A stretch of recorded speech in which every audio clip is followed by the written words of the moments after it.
David Threlfall as John Wilkins. In Julian Symons, The Colour of Murder.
On this day, the 25th of August, 1955, the Crown versus John Wilkins, Mr. Justice Morland presiding. The court will rise.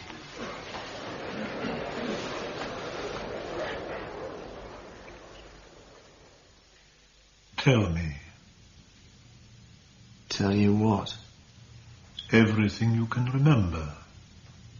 I've told the police, I've told my solicitor. The trial's already started. I don't see the point. We will ask for an adjournment. I may be able to help you. Tell me what you can, from the beginning. There is no beginning for you people, is there?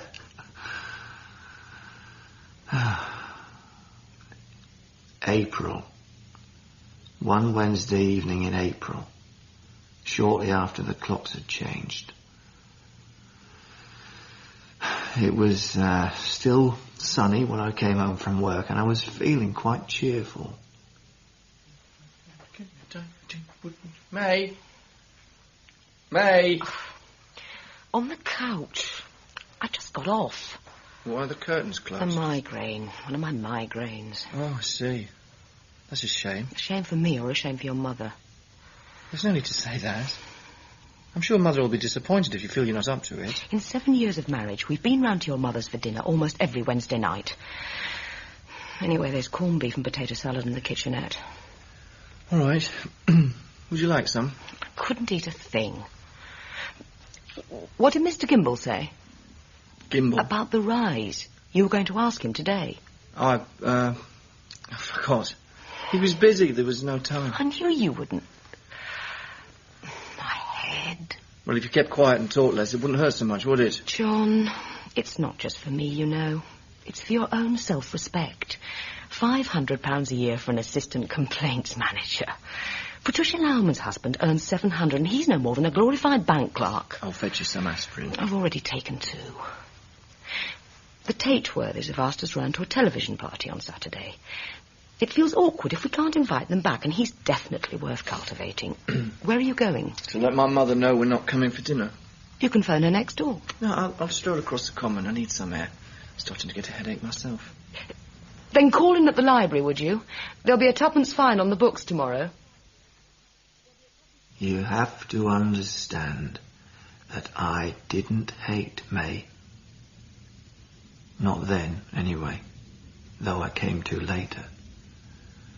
Certainly, we should never have married, but, well, you could say that of a number of couples, couldn't you?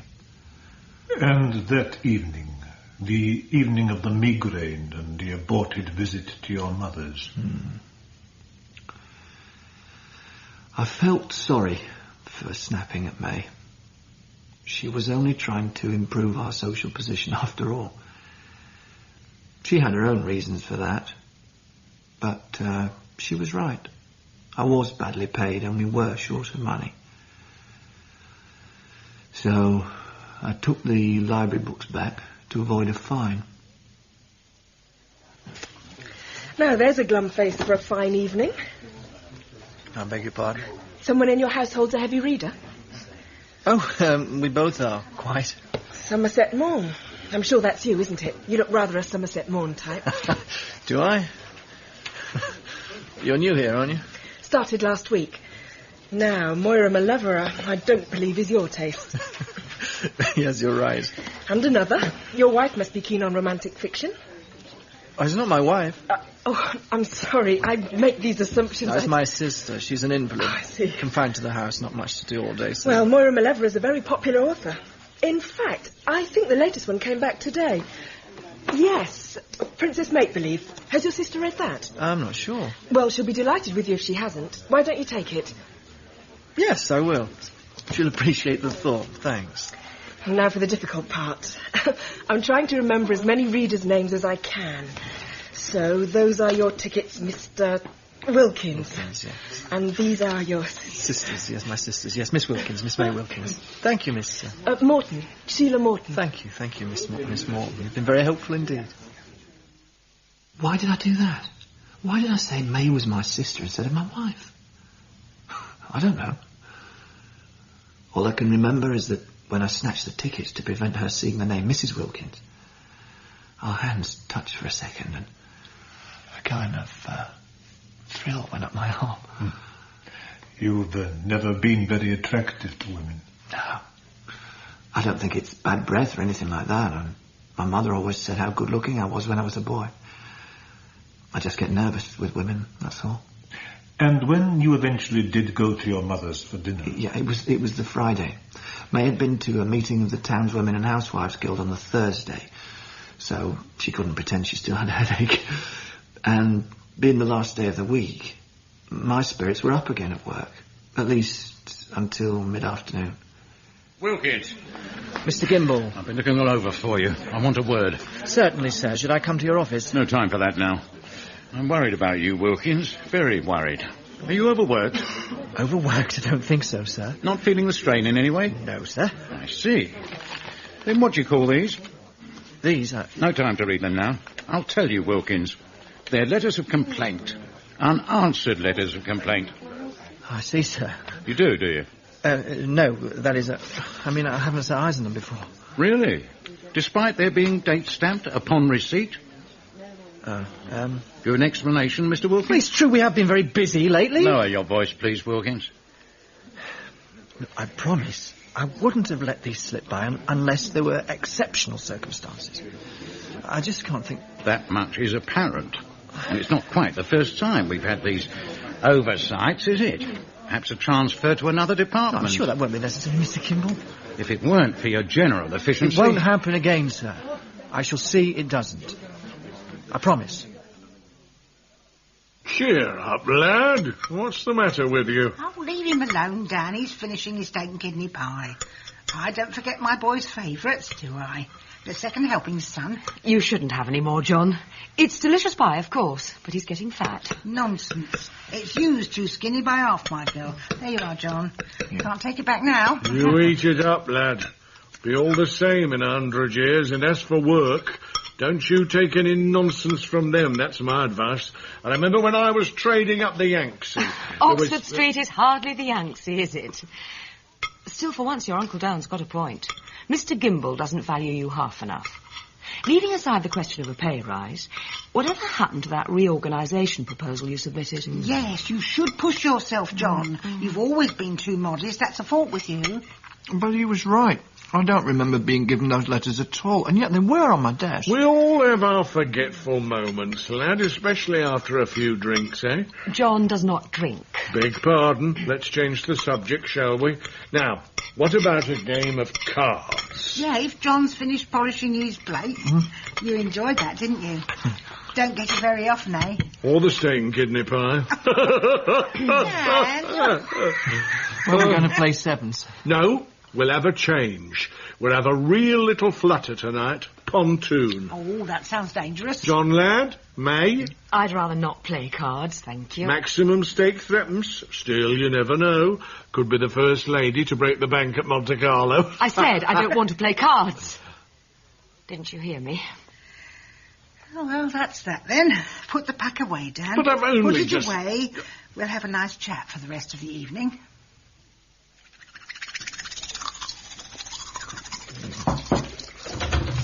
What do you want? To get undressed, if you don't mind. You could get undressed in the bedroom with me. You upset Mother, you realise that? I upset her? Now, you know she likes a game of cards after dinner. You're quite happy to play bridge at the town's women's guild. Bridge is a proper card game. Oh, don't be so bloody snobbish. There's a difference between snobbery and standards. Your vulgar old uncle with his dirty jokes. Doesn't get it very often. Well, do I? Do I get it very often? Don't start with that sort of talk. It's nothing better than common. Common? It's natural, that's what it is. Besides, common sounds well coming from you. What do you mean? Just because my father was a workman? A street bookie when he wasn't drunk or in prison. That's a terrible thing to say.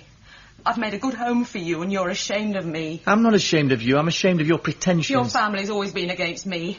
They've no right. They've come down in the world. May, it's not important. Just because they used to have a house in Kincaid Square. I was a fool. My father may be no better than he should be, but what about yours? Squandered everything he had. That's enough. And your mother. I took her little baby boy away, didn't I? The boy she used to cook steak and kidney puddings for. Stop it. You know what her problem is? She's jealous of me. Doesn't want any other woman going near you. Shut up!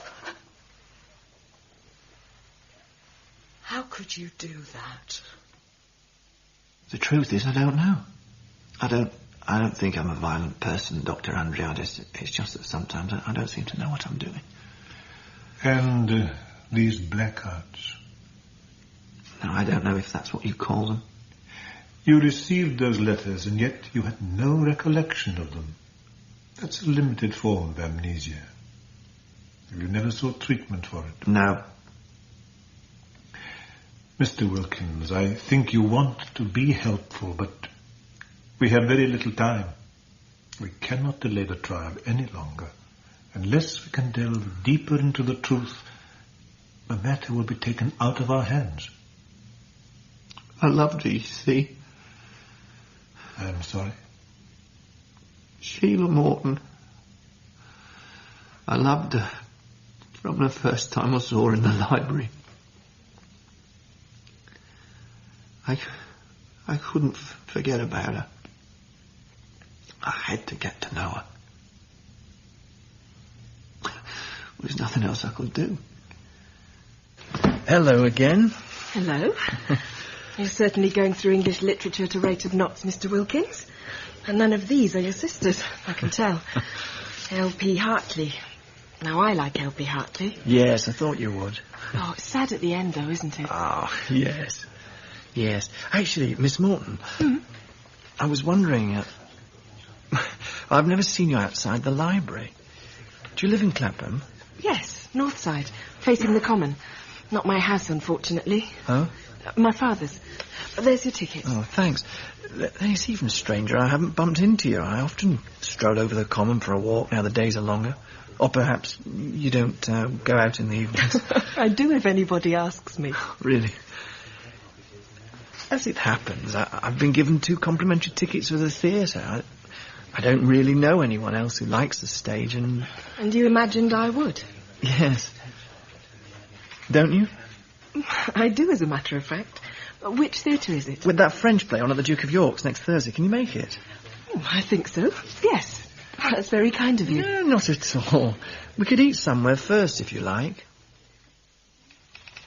But you must have tickets. Thursday, next Thursday. Yes, of course I want them together. 2 together. No, I don't care what price it is. Yes, second row of the stall. Yes, that'll be fine. Yeah, I'll pick them up this evening. Yes, thank you. Oh, Mr. Wilkins, I want a word with you. Oh, yes, Mr. Gimble. I trust there have been no further problems. Now, this scheme of yours for reorganising the complaints department, you gave it to me a few weeks ago. Yes, I remember. That makes a change. Tell me, what made you think of the idea? Well, it seems to me that we're, to some extent, duplicating the work of the service department, and that with a certain amount of streamlining... Streamlining, yes.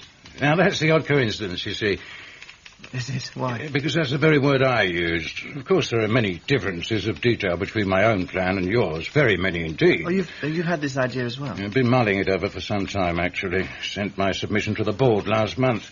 But as an outline, there's a vague similarity to yours. I thought I should mention the fact, in case you thought there'd been any sort of borrowing. borrowing. Of ideas, which of course there couldn't have been, since, as I say, my own scheme was submitted before I saw yours. Nonetheless, there's some good work here, Wilkins, some very good work. You keep that memory of yours under control, you'll go far in this company, mark my words. May, I asked you a question. And I'm trying to listen to the wireless. Are you going to the Townswomen's Guild next Thursday? Yes, of course I am. I always do. Why? Well, it's just that I shall be going out that evening as well. Where? Where was? Where will you be going? Well, it's a funny thing. You remember that reorganisation plan I submitted? Gimble wants to talk to me about it. Wants to talk? After work? Yes, well, I thought it peculiar, but... Well, then it must be important. If he wants to talk to you after work, he might even take you out to dinner. Yes. Oh yes, now I come to think of it, he mentioned that. Oh, John, perhaps you'll have to dress up. No, I don't think it'll be formal. He's not that type, Gimble. Why aren't you more excited? If your scheme goes through, it could mean promotion, couldn't it? Well, no, I don't think we should raise our hopes. I mean, it could mean anything at all. At the moment, it's just a dinner and perhaps a few drinks afterwards. But you won't drink anything, will you? Promise me you won't, John. You know it does you no good. I promise. And don't tell your mother about this. Not till it's over, anyway. You always tell her everything. Next Thursday. I can hardly wait. Ladies and gentlemen of the jury, that there has been committed a most brutal murder, no one is in any doubt.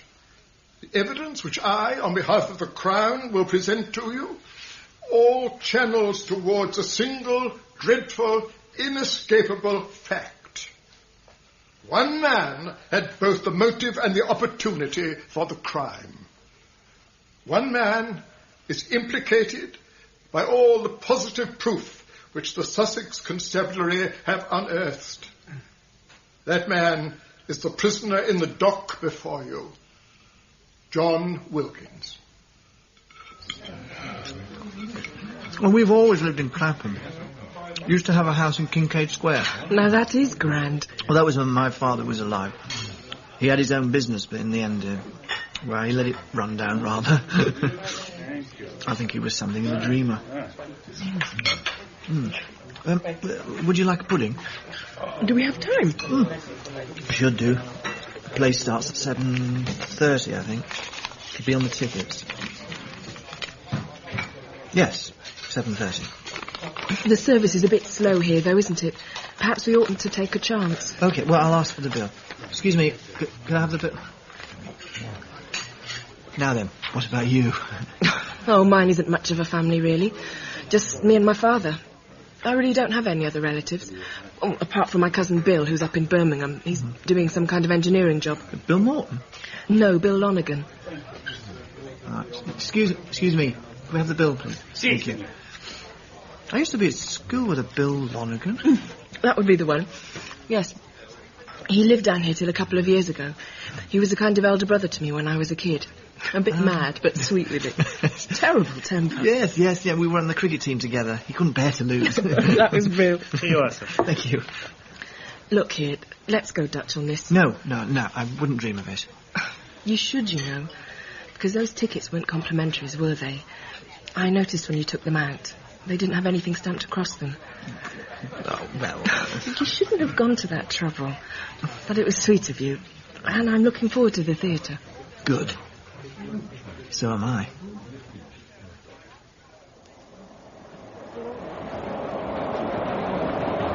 Did you enjoy it? What? Oh, yes. Why did you choose that play? Because you wanted to see it? Or because you thought I'd like it? It had very good reviews. You think I'm arty, don't you? I'm not. I'm just a librarian, that's all. I do like going to the theatre, and you were right. I did want to see that play. But you don't have to pretend if you thought it dull. Well, a little heavy-going at times, perhaps. That's better. Sheila... I think you've been pretending, haven't you? Sorry? You haven't been quite honest. You're not really a bookworm. I'm sure you like reading, but somehow you seem more the sporty type. Oh, I played tennis till a few years back, but... Really? I'm a member at Evesedale. Do you know it? Yes. My Uncle Dan plays there too. Oh, you should get him to bring you along as a guest one day. Yes, perhaps I will. Sheila, see, I'd imagined this differently. What? This evening. I thought it would end differently. The tube is, well, it's hardly romantic, is it? I don't think it's supposed to be. I wanted to take you off somewhere. I wanted... John, don't get carried away. John, there are other people. Please.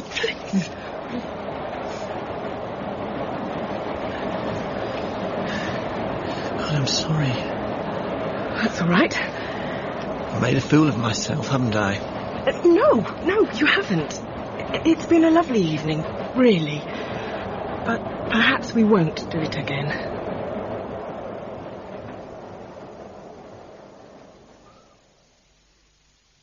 Oh, there you are. What time is it? 11:15? You're late enough. Am I? He must have had a lot to say to keep you this long. Who? Really, John, Mr. Gimble. Oh, Gimble, yes. Yeah, I think I'll go to bed. Not until you've told me what he said. Now sit down and start from the beginning. Where did he take you? To his club. We had dinner and so on, and talked. About your reorganisation scheme? Yes, about that. Is he going to put it into effect? Recommend it to the board or something? Yes, that's what he's going to do, recommend it to the board. John, that's wonderful news. I don't know how you can take it so calmly. Well, nothing's happened yet. It's only words. But they'll have to promote you, won't they? As a reward. It's your scheme, after all. And that would mean more money. Another 200 a year at least. Yes, I suppose so. I really am rather tired. Oh, John, do you know what I should like, after you've got the rise? What we should save up for? What? A car. As a sub-department manager, you'll have a certain position to keep up. A car? Yes, with that extra money. What is it? Money. Always the same with you. But I'll tell you something, May. If you knew how much I wished I had a car tonight.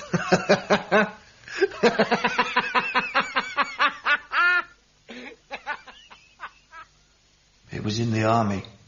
That's where the blackout started. The war ended while I was still in training, but I was determined to do well all the same. After I'd been in about 3 months, I was ragged one night in the barrack room. For some reason, everyone turned on me, calling me a crawler and so on. It seemed so unfair. I only wanted to be a good soldier.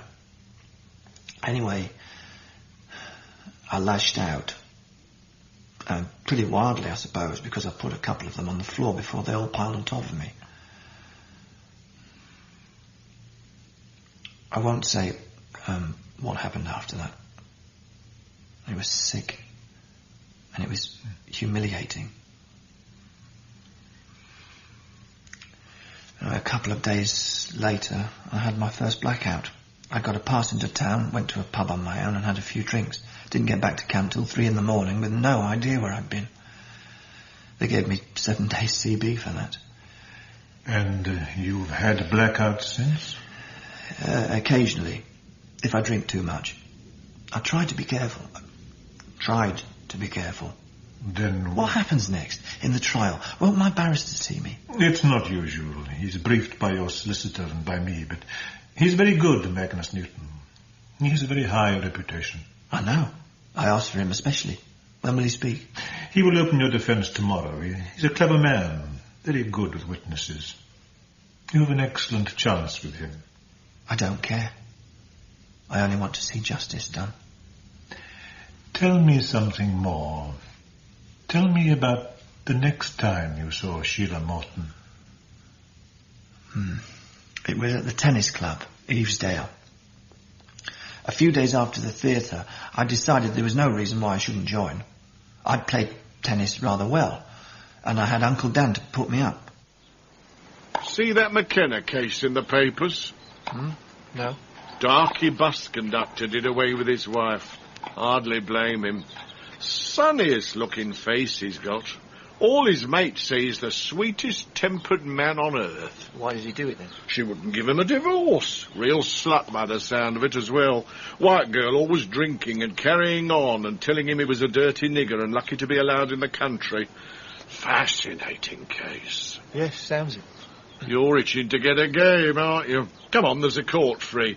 Don't suppose there'll be much competition No, for wait a you, minute. but... There's somebody I want to speak to. I don't know, Les. I'd just like to wait a few weeks, that's all. He's your father. Whatever you think best. Excuse me. Yes. I'm sorry to butt in. John! Didn't expect to see you here. Are you a guest? No, in fact, I've joined. Actually, I was about to go on court with my Uncle Dan. How'd you do? Hello. Don't suppose you'd care to join us, would you? What? Us against you two? Well, I was thinking we might swap around. I could play with you, Sheila. You seem to have this all sorted out. No, well, Yes, whatever. come on, Les, it'll be fun. Make a change to play with someone new, won't it? Long as you can do the running around, young man. Oh, I can do that all right. Well, come on, men, let's get started. I hope you're not too out of practice. Les Jackson is actually pretty good. Don't you worry. Everything's going to be all right. Mine. I've got it. Yes! Good rally, all set. Can we manage another one? I certainly can. Haven't had much to do so far. All right, change ends. But remember, it's not the Davis Cup, won't you, Wilkins?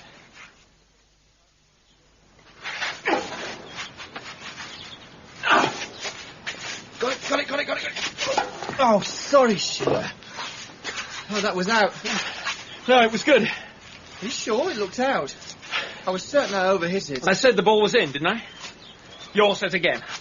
I think that's enough for now.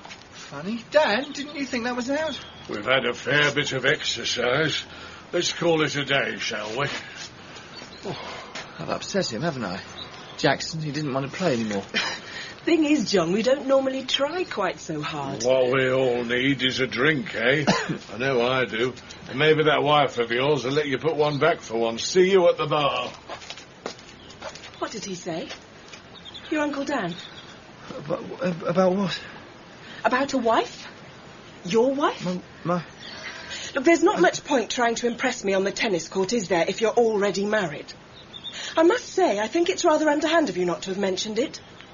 I imagine the invalid sister's an invention as well. Still, I suppose you need some excuse for taking out library books by Moira Maloverer.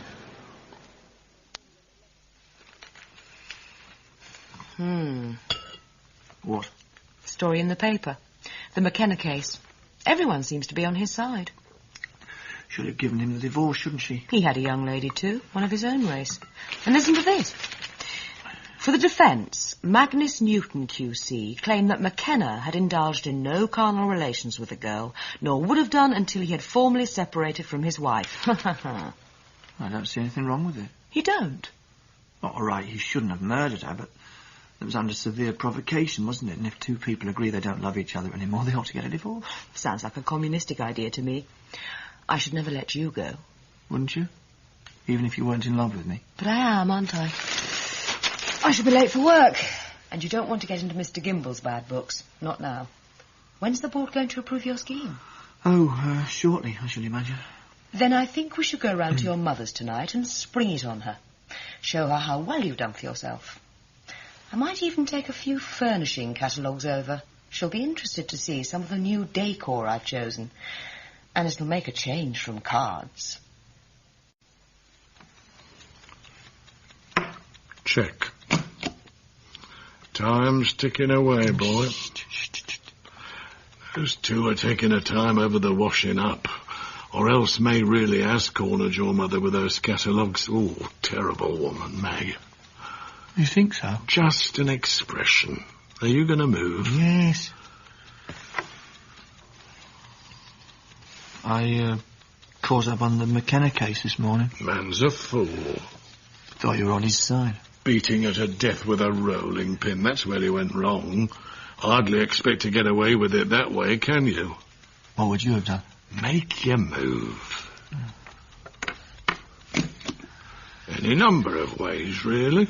Just so long as it looks like an accident. Falling under a tube train with an attack of vertigo.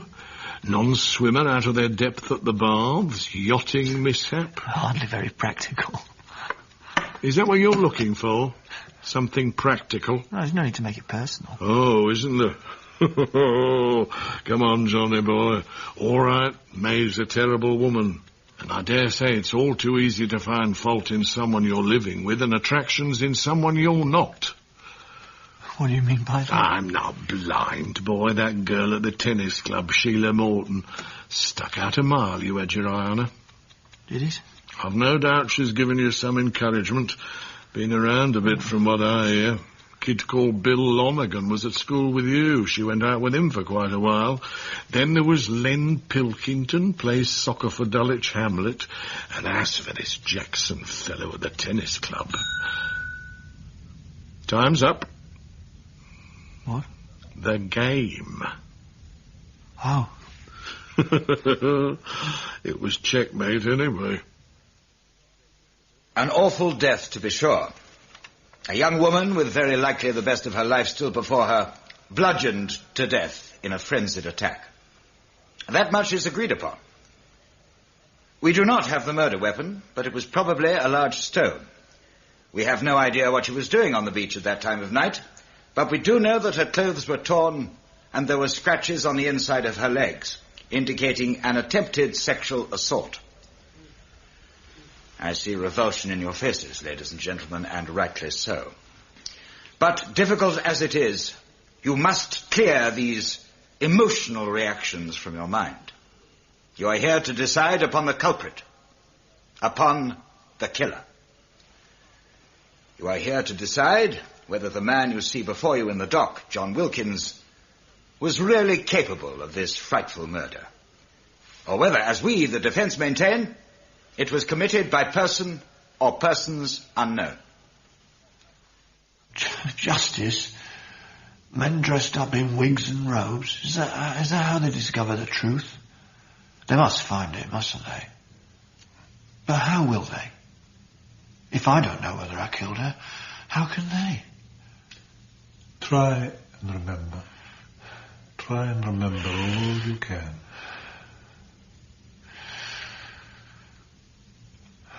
It was almost June. The weather was looking up.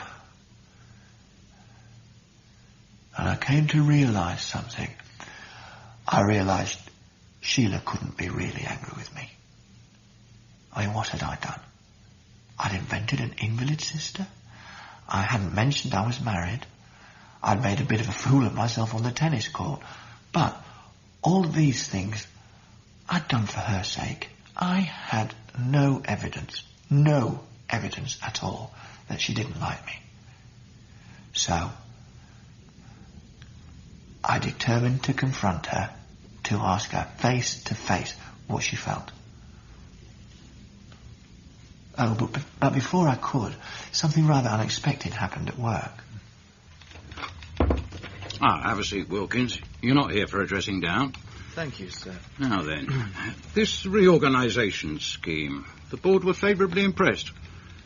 That would be your scheme, would it, sir? Naturally, the Combined Service and Complaints Department will need a new department head. Equally naturally, that post has been offered to me. The question then came up of a sub-department manager. I said I thought the post unnecessary. Sir, if I might point out, I think something very unfair has been going on. Keep your opinions to yourself for the moment, Wilkins. The importance and the salary of the manager will thus be considerably increased. However, since I'm nearing retirement age, I'm happy to commute that increase into an early pension. I don't think I'm with you, sir. I'm vacating the post for a younger man, Wilkins. You. Me? As department head? 35 years here are enough. I've decided it's time to cultivate my garden. Me? But I don't know what to say. You might thank me. I've mulled over your shortcomings, but nevertheless... But it was my scheme, wasn't it? Admit it. You stole it from me. The world is not always fair. You will learn that as you grow older. Accept your good fortune and strive to better it without harping on the past. Congratulations, Wilkins. Yes. Yes, thank you, sir. Your tickets, Mrs. Pennington. Oh, thank you. Oh, hello. Hello. We've got a couple of new Moira Maleveras in. Your invalid sister may not have read them. Yes. I wanted to say something about that. Oh, don't worry. I was annoyed. But that's something about me. I can never be annoyed for long.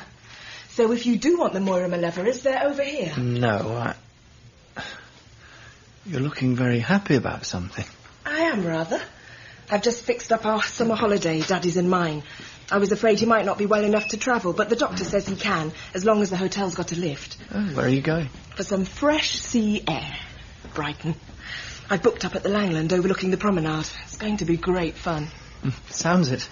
Only snag is, it's the first 2 weeks of June, so it won't be terribly hot. I love to sunbathe, don't you? Yes, I do. Won't you be lonely, though? Oh, I expect I shall find something to occupy the time, shan't I? Oh, people waiting. Must go. See you at the tennis club one of these days. Bye for now. It was all coming together, wasn't it?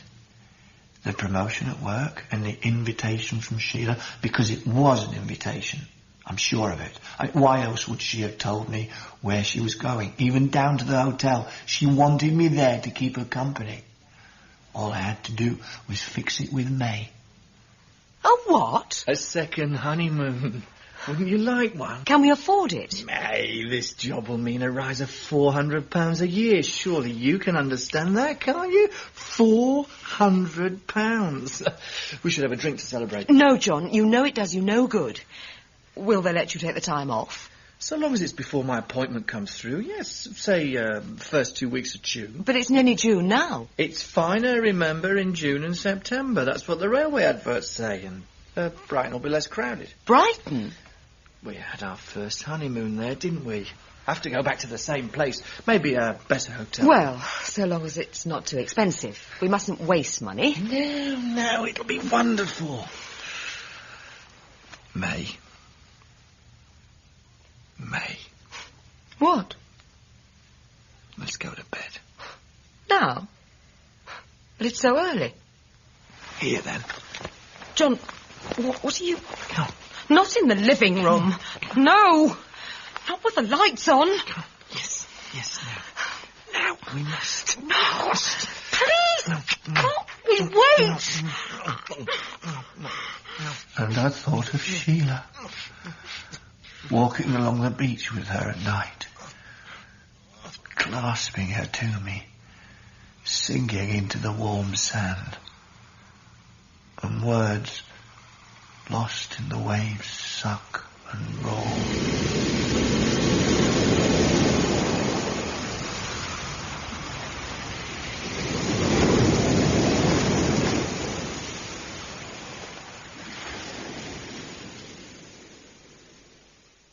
Now then, Dr. Andreades, how does he feel it's going? That is not one of the questions I've asked him. Early days, anyway. I should say that everything you've got from him so far is quite remarkable. You've obviously established a great imaginative sympathy with Wilkins. Thank you. I believe it is a relief for him to talk. Yes. And, of course, that's why you as a psychoanalyst were brought in. But at the same time, the very completeness of these confidences presents those of us responsible for his defense with a problem.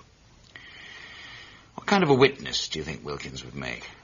Hard to say. He is of average intelligence, according to his IQ, a little slow, and yet there is an impression of honesty, or at least a great endeavour to be honest. But can I put him in the witness box?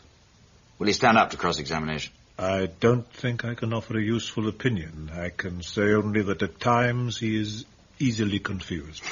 Let me put it more clearly. If he goes into the box and says some of the things he's said already, he'll damage his own case. But if he doesn't go into the box, that will also be damaging. Mr. Newton, you do not concern yourself with truth, only with winning the case. I am not concerned with the legal battle, only with John Wilkins' mental health. All right, then. What about insanity? Insanity? You've been talking to him for days, man. Is he sane or not? He suffers from a conviction of inferiority plus a degree of sexual repression and finds compensation for his maladjustment in creating fantasies. There are also some psychotic symptoms, indicating a potential for violence. Dr. Andreades, psychological analysis does not impress juries and can be torn to pieces by any good cross-examiner. You have heard of the McNaughton rules? Naturally, the distinction between man's knowledge of right and wrong. They are an antiquated... Possibly, but they are part of the law of this country. Now, is there any chance that we could change to a plea of guilty but insane under the McNaughton rules? No. There is none. Thank you. I shall continue to fight the case as it stands. There is one thing you should be aware of, Mr. Newton. You may think little of psychological analysis, but something has struck me very forcibly in speaking to Wilkins. If that young man is indeed a murderer, then for some strange reason he killed the wrong woman. What's the matter? Don't you like it? It's not a bad room. But I would have expected a 2-star hotel to provide slightly larger wardrobes. Well, they might expect guests staying for a fortnight not to have enough luggage for 6 months. John, are we going to carry on arguing the whole holiday? No. No, I'm sorry. Come here. I'm unpacking. Well, this is supposed to be a second honeymoon. And that's the point of it, is it? Going to bed at all hours of the day? I don't know what's got into you lately. Really, I don't. Nothing. Nothing's got into me. Well, haven't you any other ideas of what we could do? Go for a swim? The water will be freezing. Still, you go in if you want. Don't worry about me. It's no fun going in on your own. What ideas have you got? I don't know. Walk along the prom. Oh, exciting. All right. We can look at other hotels as well, if you like. But we're booked in here. Well, if you don't like it, we can check out. I heard good reports of the Langland, actually. I'm not going to be seen humping luggage along to another hotel. Right, suit yourself. I might take a look anyway, just out of interest. Well, come on then, if we're going for that walk. Could you remind me when they booked in? On the 2nd of June, sir. That was a Saturday. Yes. Now, tell me, Mr. Shaddock, as a hall porter, you must be a fairly keen observer of human life. Guests coming and going. I like to think I have a keen eye, sir. Good. So, what was your impression of this couple, Mr. and Mrs. Wilkins? Were they close? Were they... Oh, I wouldn't have said that, sir. Quite frosty to each other, definitely. She more to him, or he more to her? My lord, the good Mr. Shaddock can hardly be expected to calculate relative degrees of frost. He's not a meteorologist. If you could make your objection slightly less colourful, Mr. Newton. Nevertheless, you have a point. Continue, please, Mr. Haley. My lord, my attempt is simply to establish the prisoner's frame of mind during those few days leading up to the fatal Monday evening. Mr. Shaddock, you were on duty throughout that time, were you not? I was, sir, yes. You saw Wilkins and his wife often? When they came down to breakfast, also lunch and dinner. And could you recount any snatches of conversation that you may, by chance, have overheard? Well, I can, sir, as a matter of fact. It was on the Monday, around midday. As I say, they'd been in and out since they arrived and not really talking to each other much at all. So when they came back for lunch and were having, well, rather a heated discussion, I couldn't help noticing. We might as well have stayed at home. There's no use us coming on holiday if you're going to be like this. Like what? You know perfectly well. You're not interested in being with me at all. You simply don't care. I have just trailed round a dozen shops while you look for the best value hat in town. Talk so loud. I'm not having a scene here. The hall porter's watching us. I don't care if the entire hotel's watching us. Oh, May. May, I do want you to enjoy your holiday, really. Then why do you go off on walks by yourself, looking for hotels we're never going to move into?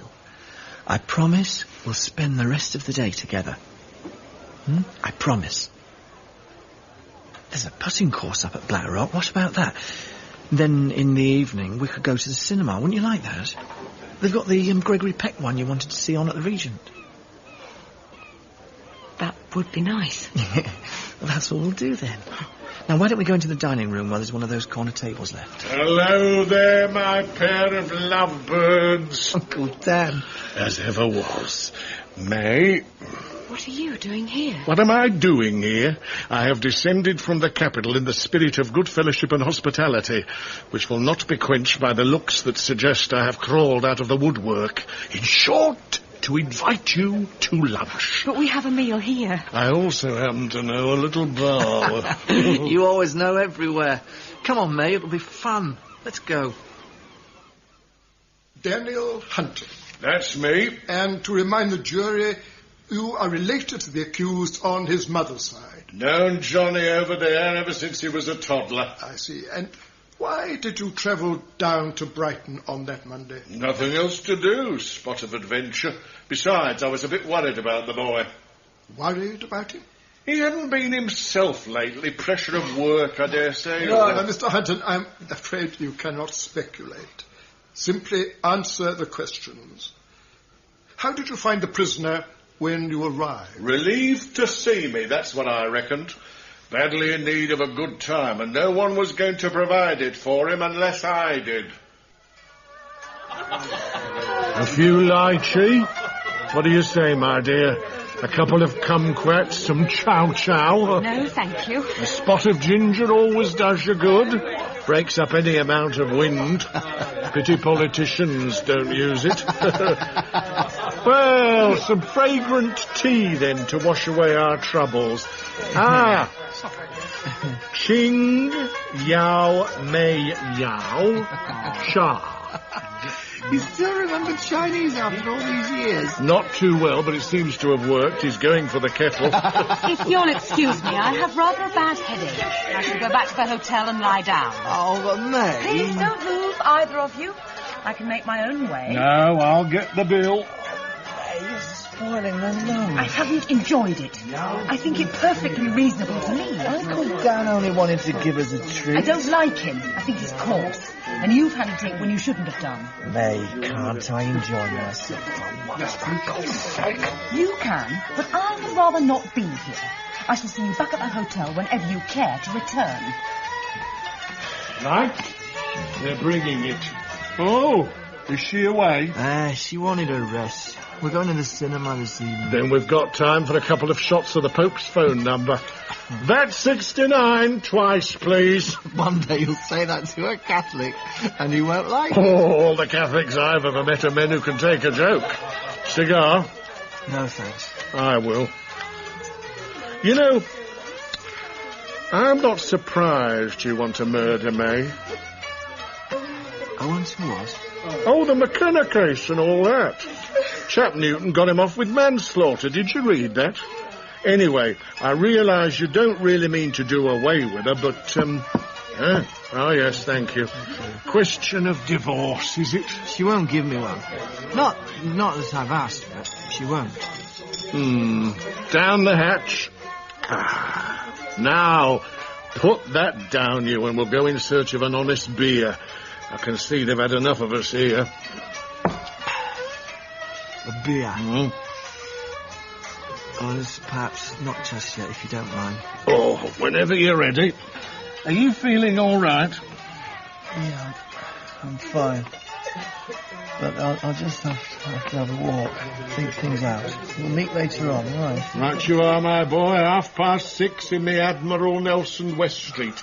That'll give you time for the cinema. The cinema? Oh, yeah. And you work at the Langland Hotel, is that right? That's correct. I'm on the reception there. And did the prisoner come into the Langland that evening? Yes, he did. And what was his manner? Was he at all nervous?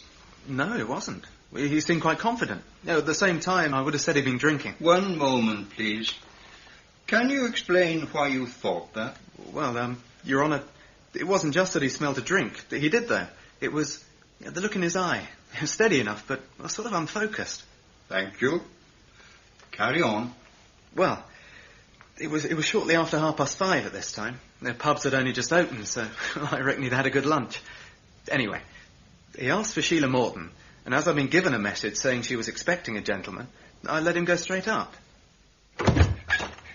Yes? Who is it, Bill? Is it Les? How would I know? I've never set eyes on him. No, But I do know you, though. You're John Wilkins. We were at school together. Bill Lonergan. Yes. Oh, yes, of course. Yeah, I remember. Close the door. Draft. You better come in. Look, I'm sorry. I didn't... Doing here? Well, I was told in the hall to come up. They must have thought you were somebody else. My father's ill, well, you can see. The doctor said he must be spared any excitement. It's his heart. Yes, I'm really sorry. Who is it, Sheila? A visitor. Someone called John Wilkins. John Wilkins? I used to know a Geoffrey Wilkins in Clapham. Yeah, I guess that was my father. Businessman, wasn't he? That's how we knew each other. Father, I think you should rest. Rest? Then why couldn't I have stayed in London? Now then, young man, you come here to the bed. Let me see you. Sir. If you'll excuse me, I'll just have a cigarette outside. Yes, off you go. You too, Sheila. Leave me to talk over old times with young Jim here. John. If I'm going to die, I might as well die reminiscing. Father? Off you go. I'll call you if I need you. She's a good girl, but she wants her own way all the time. Where was I? Oh, your father, yes. The pond on the common, you know it? Yes. Well, I remember one summer evening we walked round it together, your father and I. And he had you with him, trotting along you were. I wasn't doing too well just then. No building work, which was my line, and I wanted your father to come in with me. I offered him a very generous deal, but he wouldn't take it. Do you know why? No. Lazy. He'd no eye for the future. A housing boom after the war, and I made my packet. He would have had half. He would have passed it on to you, in fact. He had no vision. Yeah, sounds like him. Yeah. Oh. What's the matter? Pills in that bottle. Give me two. Here you go. Yeah. What's the matter? Oh, yeah. Yes, quick. There you are. Well, I'll fetch Sheila. Oh, wait a minute. I'll tell you something. They all think I'm dying. Doctors think I'm dying. So does Sheila. So does young Bill. Come to pay his last respects to his old uncle, but I'm not finished yet, am I? I'll call them. Well, congratulations. Thank you. Wilkins, what are you doing here? Look, Sheila, you better see your father. I'll be back in a moment. Can you men sort yourselves out? You two know each other then? Yes, from the tennis club. Yeah, this is a meeting of old acquaintances, isn't You still haven't explained why you're here, Wilkins. I'm in Brighton for a few days, and I remembered Sheila was staying here. I dropped in, that's all, as a friend. Same as you, I imagine. Not quite, no. Sheila and I became engaged last week. When I heard her father was ill, I came down as soon as I could. Engaged? Yes. To be married. Yes, I see. Congratulations. How's the old man? Sleeping. But the doctor says if he has another heart attack... Sheila, you look worn out. Why don't you go for a lie down? I'll sit with you. No, Les, I'll wait till the nurse comes. Then I shall go out for a walk on my own. I need a couple of hours away from everybody and everything. Tell me, Mr. Jackson, were you at any time aware of the prisoner's pursuit of Sheila Morton? It seemed pretty obvious from his behaviour at the tennis club. And Sheila herself mentioned it. But you did not regard Wilkins as a serious rival. Look at him. Would you? Mr. Jackson, I know this must be painful for you, but just answer the questions, please. No, I did not. He was too silly for that. It's like having a dog around you all the time. And what was his reaction when you told him of your engagement to Miss Morton? He looked like a sheep hit by a poleaxe. He was shocked by the news. He certainly was. He looked dazed, as though he couldn't take it in. And then what happened? I suggested Sheila have a rest, and she said no, she'd wait till the nurse came, and then... Excuse me. And then she said she'd go for a walk on her own. The prisoner was there when this was said? Yes. He watched her go back into the room and shut the door. And then Bill Lonergan suggested they go to the pub. And that was the last I saw of him.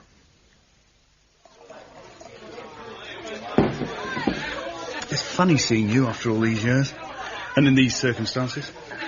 I remember you from school, though. You were pretty good at cricket. So were you. That's right. You look really done in, actually. Nah, just tired, that's all. Sink that whiskey, that'll brace you up. I tell you, though, all this is pretty rough on Sheila, poor kid. Or what? The state of the old man. He won't last more than a couple of days. That's why she sent for me. I see. Do you want another one? Thanks. You're down here on holiday, is that it? Yes, excuse me. Whiskey and a pint of bitter, please. With wife? Oh, aren't you married? Yes, I am. She's here. Haven't got hitched yet myself. Would you recommend it? Depends on the partner, doesn't it? Cheers. Cheers. I think you're keen on Sheila, aren't you? The way you looked when you heard she was engaged to Jackson. Don't like his type, is that it? He's not good enough for her, that's all. Yes, you really are sweet on Sheila, I can tell. Does she know you're married? Yes. Well, that is, she discovered it after we'd been out together a few times. Been out together? I think that was right. Not to tell her. Well, it seemed the kindest thing under the circumstances. Well, what circumstances? She'd become so mad about me. I wasn't egging her on or anything, but... But what? Well, all right, I shouldn't have done it, but my wife's a bitch, and that's a fact. Not so loud. Well, who's talking loudly? She's a bitch, and Sheila's a sweet girl.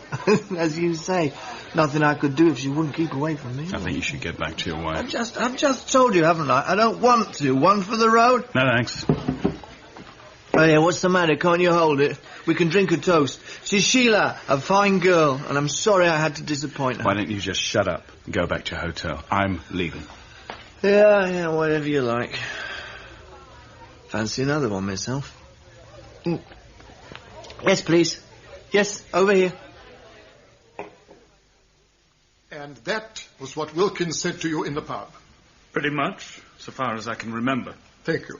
No further questions, my lord? Mr. Newton? Thank you, my lord. Mr. Lonergan, you too were engaged to Sheila Morton at one time. Isn't that correct? In a casual sort of way. We were very young. And so the prisoner's excitement may have been caused by nothing more than coming face to face with another rival. It may quite easily have subsided after you left the pub. That's possible, I suppose. He didn't manifest any signs of violence while you were with him? No, he didn't. Or seem at all angry with Sheila? No. He did not, in short, display the behaviour of one who would, later that night, go out and bludgeon her to death? No. Thank you, Mr. Lonergan. But what? I'm sorry? What signs would there be? He was going out of control. He could have done anything. He's a madman. My lord, may I point out... Silence! Silence! The court will be adjourned until Monday morning. Doesn't look good, does it? He'll get off. He's innocent. He's my son. He's innocent, and he'll get off. Of course he will, Flo. It's just the evidence. Then we need new evidence. Well, easily said, old duck, easily said. But if Johnny himself can't remember what he was doing between 6 and 12 that evening, well, I walked over half of Brighton between pubs and I didn't see him. Well, someone must know. Someone must have met him. Everyone wants to prove him guilty. He's only got us. Us and May. May? What's she done since the trial opened? She hasn't even visited him. I'll give her a piece of my mind. Best not, Flo. Won't help matters. Well, it'll help me. And what about you? What are you going to do? Me? Well, if you only walked over half of Brighton, why don't you walk over the other half? See what you can turn up. It's pretty late in the day. Trail's gone a bit cold. But he's innocent, Dan. If we don't prove it, no one else will. Have a drink. Whiskey? Sherry? Thank you. A small sherry. Look, Doctor, I owe you an apology. I was pretty sharp with you last time we met about the plea of insanity and so on. It was nothing. This case puts me on edge. Why? Here we are. Thank you. Maybe it's because Wilkins asked for me personally after the result I got on the McKenna case. And you don't feel you will achieve the same success here? Look at the facts. Man comes back to his hotel room, doesn't know where he's been all night, blood on his clothes, and he's seen staggering off the beach. Then, as if that's not enough, what's the first thing he tells the police when they come to pick him up? I'd never have killed Sheila Morton if I'd known what I was doing. That is what he believes. That is part of his honesty. Let me tell you something. I don't think Wilkins asked you to defend him because of your success with McKenna. He asked for you because of your empathy with McKenna. I don't understand. McKenna was a Negro, a killer, and possibly an adulterer. Yet because of your handling of the case, The public was on his side. McKenna was provoked by his wife beyond endurance. And that, I'm sure, is how Wilkins sees himself. If you put his wife on the stand... It will be an admission of defeat. At the same time, I shall have to call her sooner or later. She's his only alibi for returning to the hotel at all. But I need to call a couple of other witnesses first. Well, the girl's father harbours no grudge towards Wilkins for some reason. Old Morton. Yeah, but he's a touch gaga. Unlikely to impress a jury. And Wilkins himself? I still haven't decided. Do you believe he really can't remember about that evening? Oh, yes, he's a builder of fantasies, but he is not capable of such conscious deceit. But he's got to remember. That amnesia stuff's no good for a jury. Look, would you go and see him again? Just try and make him talk. I'd feel a lot happier. Very well. But remember, Mr. Newton, the clue to Wilkins is his underlying honesty. He made a feeble attempt to deceive his wife and attract Sheila Morton, but now he is saying, I do not know whether I committed this crime or not. If I did, then I must be punished. First time you've ever visited here in all the years we've been married. I'm never at ease in a flat. It's not what I call a real home. Is that what you came to tell me? Would you mind switching that thing off? Thank you. Thank you.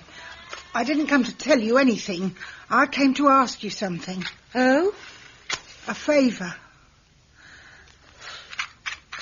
If you're called as a witness, I want you to tell the truth. That's exactly what I intend to do. No, not the truth as you see it. The truth from John's point of view. You must do what you can to help him. He's your husband, May. Not for long. What do you mean? I mean not for long. You're so worried about your precious son. You've no idea how it feels to be the wife of a murderer. But he's not. You must stand by him. I'll wait till the case is over, that's as fair as I can be. But afterwards I'm going to change my name. I'm going to leave London and I'll find a job in a town where nobody knows me. Because do you know what your darling son's done to me? Your son who's so keen on his mother's steak and kidney pies. Your beautiful little boy. He's ruined my life. Mr. Farmer, you've just been telling prosecuting counsel how you discovered the body of Sheila Morton. That's right. It was awful. In an awful state. As you said. And how, before finding the body, you saw a man walk up the stone steps from the beach. A man whose face was, and I quote, ghastly pale, and who staggered as though he was ill or drunk. That's correct. And whom you have identified as the prisoner, John Wilkins. Yes, it was him. Now, you were alerted to this man by a remarkable noise. A noise you heard from the beach before he appeared.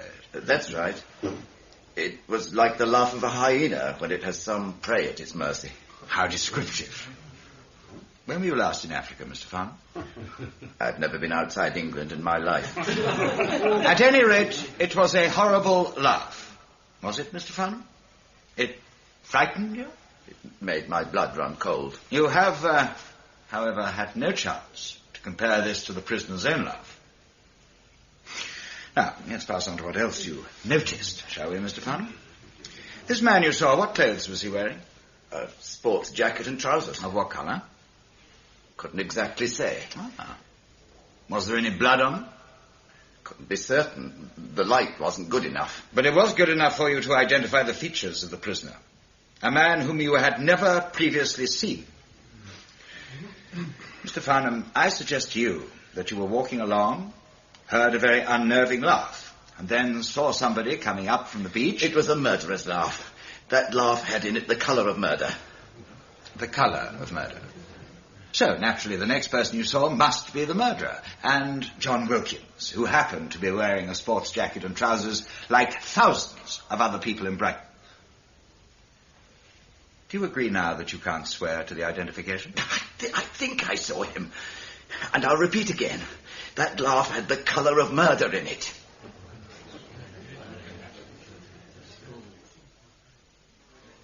Look, Squire, the police have asked me all this. But I'm not the police, am I? So you say. True, you don't look like the police, and God knows you see enough of them from this side of the bar. Never when you need 'em, mind. Then he was in here, John Wilkins. Oh, yeah, talking too loud, kicking up a stink, that's why I remember him. This being a respectable pub. Naturally, what are you implying? Nothing special, just those young ladies up the far end of the bar. Would they be the reason you see too much of the police in here? Now, you listen to me, whoever you are. I'd as soon have you out the door. All right, keep your hair on. I'm a man of the world. My nephew isn't, though. Like I told the police, I didn't see him leave. Which implies he went quiet at some point. Maybe talking to someone he wanted to impress. My boy's life's at stake, you realise that? If he did go off with one of those women... How much is your boy's life worth? Are you talking about money? That's the other problem with the police, you see. They want all that information for free. Wilkins? John, are you listening? Are you with me? Are you eating in here? You've lost weight. Have you noticed? What? In court. Everyone becoming smaller, further away. The voices are just as loud, but... like on television. We never bought a television. John, I want you to think about that Monday night. Blank. Completely blank. Magnus Newton is doing well, but if you can remember Will what I be you called were as a doing, witness? If Newton thinks you'll impress the jury, yes. I believe they're coming round to your side. Are they? But they will want to know how you spent those lost hours. If you can give them any clue. Disgusting. I'm sorry? Disgusting. What did you say? Disgusting. What makes you think so? What have you remembered? Nothing. Nothing at all. Leave me alone now. Eat up, Bill. Court restarts at 2. What does it matter? You're not being called. I don't want to miss anything, though. I always said to Sheila, I don't want to go to Brighton. London air agrees with me. I probably could manage a pudding after all. Here, have mine. Oh. You sit at home retired, wondering what to do with yourself. You've no idea of the drama that unfolds, perfectly free of charge in any English court. The ceremonial alone. Is that all you can see in it? Not at all, not at all. Take that young man, Geoffrey Wilkins' son. He doesn't look like a murderer, does he? You'd happily let your daughter go around with him. You think he's guilty, though? Oh, certain of it. That's not to say he'll be found guilty, mind you. Many a murderer walking around scot-free. Oh, yes, the drama. Didn't you feel anything for Sheila at all? Haven't I just said I want to see her murderer punished? Excuse me, I'm going to go and buy a paper. It's not locked. Never is. Miss Brenton?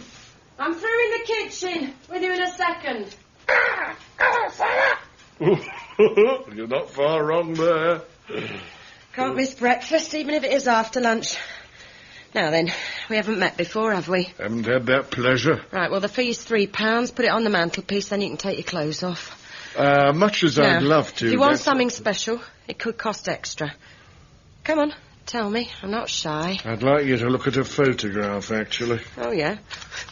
Takes all sorts. You recognise him? He's the one on trial for doing that girl in. What are you showing it to me for? One of your colleagues said she saw him leaving a pub with you. Notoriously unreliable, my colleagues, as you call them. Anyway, most of them don't like me.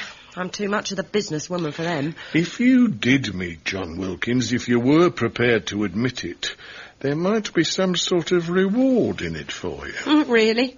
A £5, would it be? I make 30 quid a week here. Look at this. Here. Fresh linen every day. Did you meet John Wilkins that night? Look, I'll tell you something, whatever your name is, and I can tell you're not a copper. Sex is a career, like any other. I'm 33 now, and I shall retire when I'm 40. How many men could do that, eh? I'm John Wilkins's uncle. He's facing a death sentence. Oh, don't just stand there. Here, give me a hand tucking these sheets in. Dear. Here we are. Well, what if I did meet him? On the night the girl was murdered. I'm not saying anything. But what if I did? I think you should give evidence in court. I'm in court often enough. Not in the witness box, unfortunately. I think it's your duty. You don't look like a man who knows a lot about duty. He's my nephew, and I'm trying to save his life. I want you to come up to London with me, Miss Prenton. And finally, did you notice any change in your husband's attitude towards you over the last few months? Yes, I did. On one occasion, I made a remark about his mother still regarding him as a baby. And he hit me. Thank you. No further questions. My lord, if I might be allowed a final cross-examination. My lord. Mrs. Wilkins, on the evening of June the 4th, were you worried about your husband when he did not return? Yes, I was. I couldn't sleep. I looked at the clock and it was 11:30. It way past my usual time. And he came in shortly afterwards? Yes, a few minutes later. I asked him where he'd been and what he'd been doing, but he seemed dazed and unable to reply. His breath smelt of drink. Did you speak to him sharply? I did, and why shouldn't I? I'd suffered enough from him on that holiday. Then he said he must wash his hands, and I noticed there was blood on them.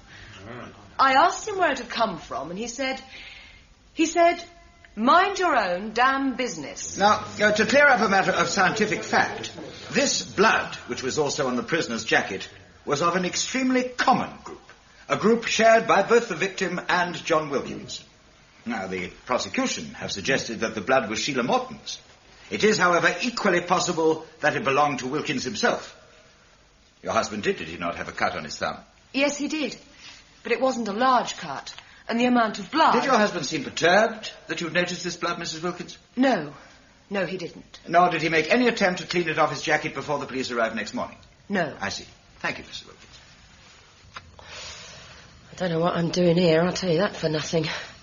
I hate helping the police. But if Johnny gets off, it's one in the eye for them, isn't it? Maybe that's the reason. Search me. All I know is I shall have to move my business afterwards. You've dealt with her superbly. But I shall have to call him as a witness. Hello? Mr. Newton. Dr. Andriadis, I'd like you to meet Betty Prenton. I think she might be very useful in our case. Now then, Miss Prenton, say there are no misunderstandings. Could you tell us your occupation? I'm a prostitute. And could you tell us, in your own words, how you came to meet John Wilkins? I picked him up in a pub in Brighton. The Diving Bell it was, although he smelt as if he'd been to a couple before that. I felt sorry for him and I took him home with me. For what purpose? For any purpose he felt like. As it happened, all he wanted to do was talk. Told me endlessly about his wife, who he hated, and some silly little flirt he was moon-eyed about. Laid on the bed and cried all the time. All the time? No, not quite. I could see he'd had nothing to eat that evening, so I set out to make him some baked beans on toast. He insisted on helping. Then, as soon as I gave him the tin opener, he gashed his thumb. Did he now? And was there much blood from this gash? There was. A surprising amount. It wasn't a long cut, but it must have been deep. The blood ran down his wrist and onto the sleeve of his jacket. Onto the sleeve of his jacket? You're sure about that? I just told you, didn't I? Anyway, he washed the cut, but it was starting to bleed again when he left. Which was at what time? Just after 11. I had a client coming and I kicked him out. And that was the last you saw of him? And a damn sight too much as well. Earned nothing and got myself into this sort of mess. It doesn't do to feel sorry for people. Thank you, Miss Prenton. Oh, she was a brassy one, my word. I can't wait to read today's report in the papers. Shall we go for a drink? Haven't got time. Anyway, you're not allowed alcohol, are you? Oh, fiddlesticks. That was when Sheila was alive. This heart complaint was all boredom, I reckon. No, I have to go and pack. heck? Why? I've had a letter from my firm. They want me back in Birmingham. Besides, I've given my evidence, nothing to stay for. But Wilkins is going into the box tomorrow. You can't miss that. Uncle, it's not a show. This cat and mouse game, it makes me shudder. And at the centre of it all, poor dead Sheila. Now, look, I'm sorry. Look, there's a train at 8:30 in the morning. I'll catch that, and I'll write to you. So, Mr. Wilkins, you remember drinking with Bill Lonergan at around 6 o'clock in the evening. And what is your next recollection? Waking up next morning in my bedroom at the hotel. And you positively cannot bring to mind any further incident of the evening? No. At 9 o'clock, you were apparently in a public house called the Diving Bell. You do not remember that? No. Later, you went home with a Miss Betty Prenton. Her evidence from this box meant nothing to you? Nothing at all. And returning to the hotel, your hand covered in blood? I remember nothing. I see. I come now to your attitude when you were arrested. You told the police that you would never have hurt Sheila Morton if you had been in your right mind. What did you mean by that? Well, that I had suffered a blackout. I didn't know what I might have done. It was in no sense a confession, then? How could I confess what I couldn't remember? Indeed. Now, this, Mr. Wilkins, is my last question. Think carefully before you answer. Was there any intention in your mind, when you heard of her engagement, of hurting Sheila Morton? Before God, I never meant to harm Sheila. I loved her. Mr. Haley? Lord. Now then, Mr. Wilkins, these blackouts, as you call them, am I right in thinking that a kind of shutter comes down over your mind for a period of time? Yes. And what does your doctor say?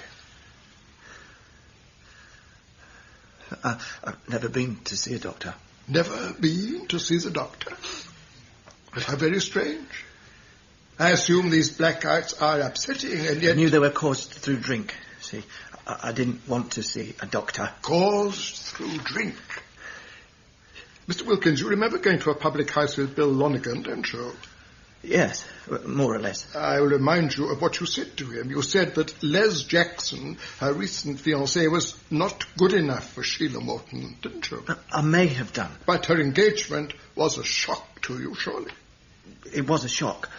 And what were your feelings towards her when you found out? Were you loving? Angry? Upset? Yeah, I was upset. Let me remind you of something else you said to Mr. Lonergan. You claimed that Sheila couldn't keep away from you, that she was so mad about you that you couldn't bring yourself to tell her that you were married. Is that true? We did go out. How often? Once. Once. And yet, it seems to me that you were trying to imply that Sheila Morton was your mistress. Is that not so? I'm not... Whereas, in fact, you had never been intimate with her, had you? Had you? No. Those, ladies and gentlemen of the jury, are the facts. The facts which the prisoner could not bring himself to acknowledge. So he invented a fantasy built on lust, which turned to hatred. A hatred which, before that evening was out, you felt compelled to turn into a hideous sort of reality. Isn't that so, Mr. Wilkins? No. I don't know. Can't...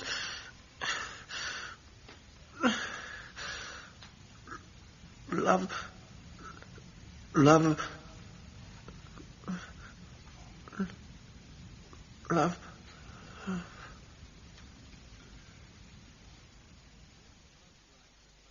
I have already outlined the factors which you will have to take into account in deciding your verdict. The prisoner himself can be of no help to you. He says, quite frankly, I don't know what I did that night. I leave it to you to find out the truth. In deciding upon that truth, you must always bear in mind that the onus is on the prosecution to prove, beyond reasonable doubt, that John Wilkins was responsible for the murder of Sheila Morton. If you return a verdict of guilty, you must be certain... Visitor for you. I'll be just outside now. Thank you.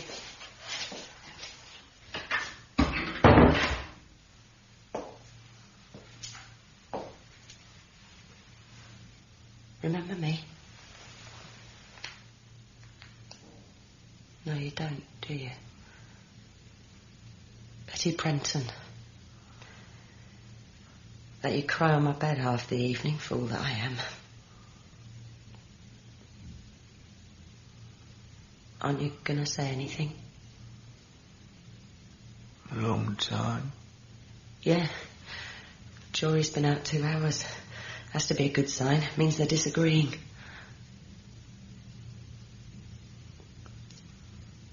You didn't do it, did you? I can feel it inside. You're innocent. You haven't got murder in you. Oh, I'm going soft again. I don't know what's the matter with me. Ring a message. A what? Message from Sheila. Been a long time. I want to see her. Why won't she come? Where is she? Oh, God. Sheila. Oh, my God.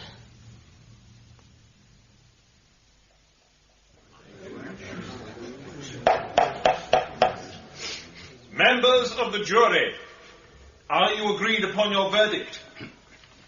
We are. How do you find? Is the prisoner guilty or not guilty? Guilty. Oh, that's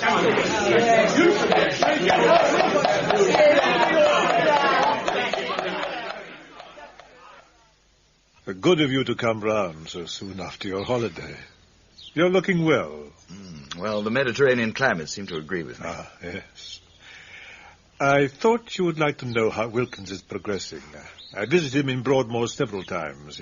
His grip on reality is tenuous, but he seems to accept his situation. Perhaps we should have pleaded insanity from the first. But he was not insane, no, not then. He seemed to me simply a man predestined to become a victim, whether he was a killer or not.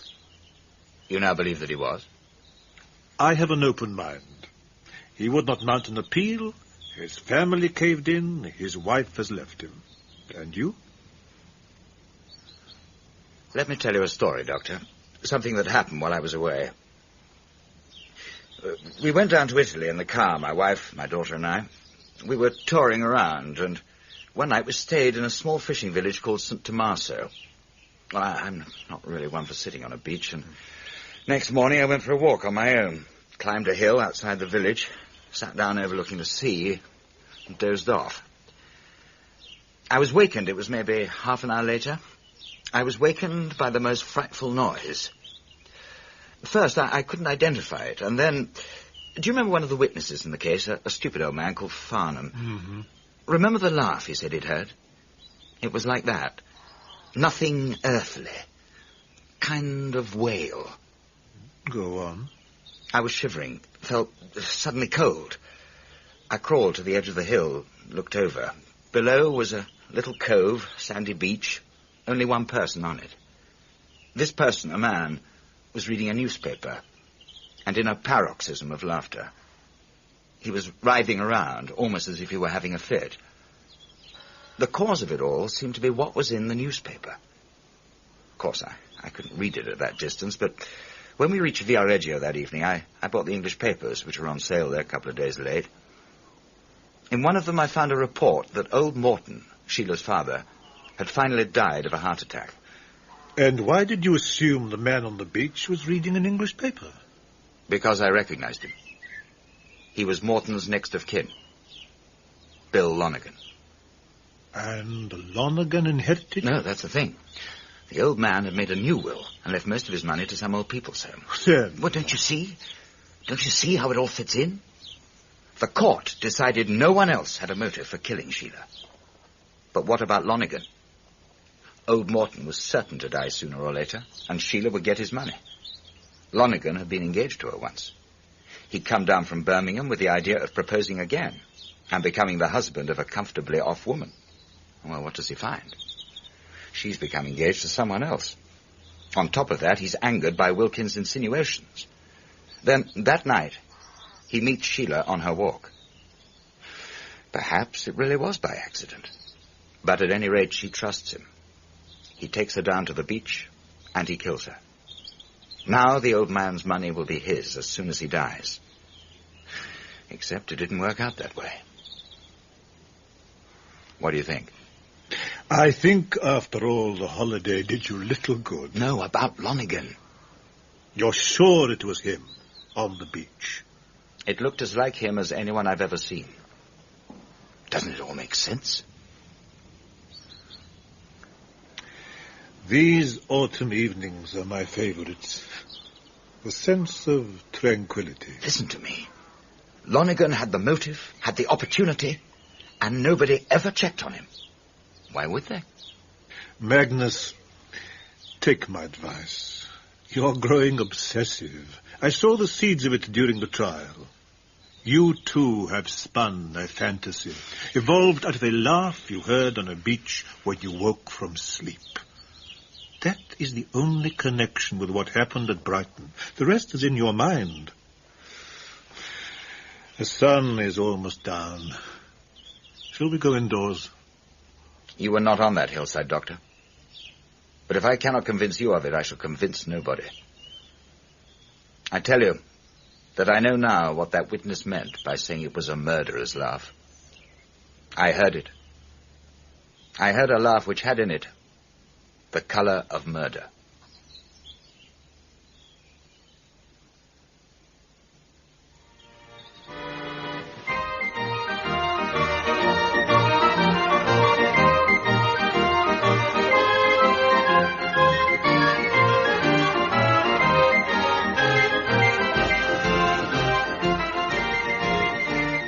John Wilkins was played by David Threlfall, his wife May by Natasha Pine, his mother Charlotte Mitchell, and Uncle Dan Harold Innocent in The Color of Murder by Julian Symons.